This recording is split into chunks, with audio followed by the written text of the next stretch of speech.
So I started writing this song in May of last year. That's the song that we kind of found my sound through.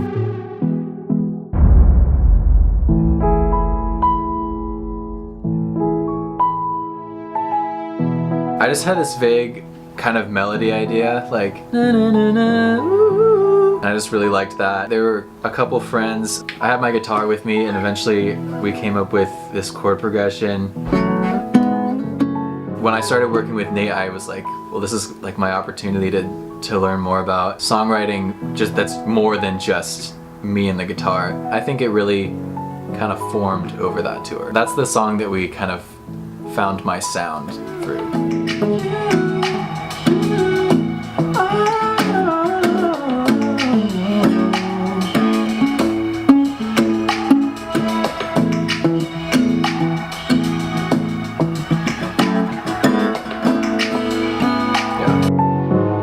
When Sam came to me with this project, I can vaguely remember when we even started it, but the process just, it happened like so naturally. I think the way that like we just communicate really helped take off the song, like the whole production of it.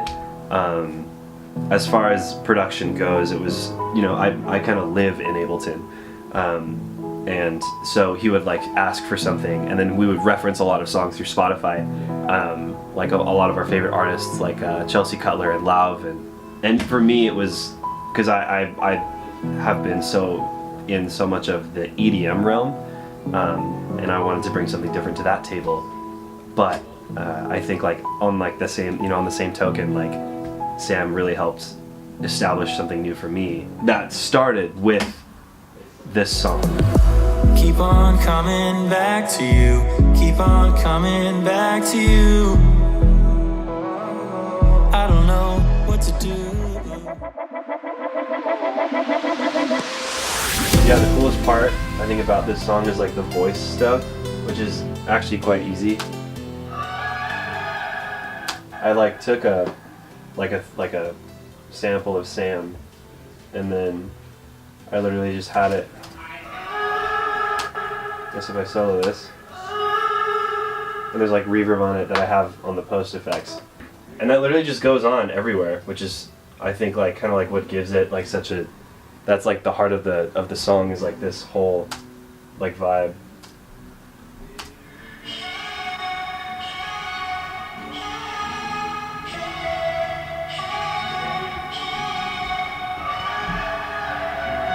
And it like layers with his voice. A lot of people like don't pick that up. And the drums are also really exciting because I make sounds like just kind of as a hobby, and so like all of these sounds are from like a pack I ended up selling. So they were just at my disposal, and I like customized them with filters and reverb, and they came out like really nice. So you have like a really nice like Post Malone kind of kick, and then like the snare, or like it's just a woodblock with tons of reverb, and that just goes on forever. There wasn't very much variation, but we didn't need it because Sam's voice just like carried the whole song. I'm a big fan of adding like realistic instruments, and I was like, the thing that my brain defaults to add is like realistic hi-hats. The synths are super cool. When this like track first started, I think Sam had like a chord progression in Logic, and he was using one of the presets from that, and he was like, I really want this sound. And I was like, it's a cool sound. And so I literally remade it in Serum and then saved it, and hence we now have like this.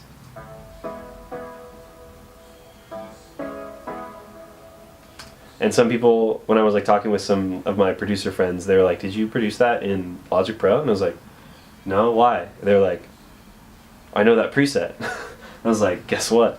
It's not.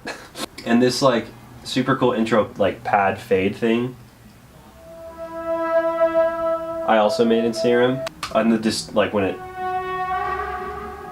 like that literally just comes from all the distortion of the reverb, because you have like these two notes like fighting against each other. And I thought that was like a really cool concept to have in the song, because I kind of think of those things like symbolically of just like, you know, trying to come back to you, and it's like it's an issue, it's a constant problem, and like it kind of just, there's like this like internal dissonance happening. So that's just how, you know, that's how I think of this stuff. a lot of these effects I made. The only one I didn't make was this like fade to crash cymbal thing. That's from Vengeance. What I made were these. A friend of mine went like out to a lake and like heard this really cool like kerplump when she like threw like a bunch of rocks in the lake, and she like recorded it on her phone and sent it to me, and then I just put reverb on it and added effects to make it tonal, like give it a note. And now we have cool stuff like that. And as far as the song in general goes, that's it. The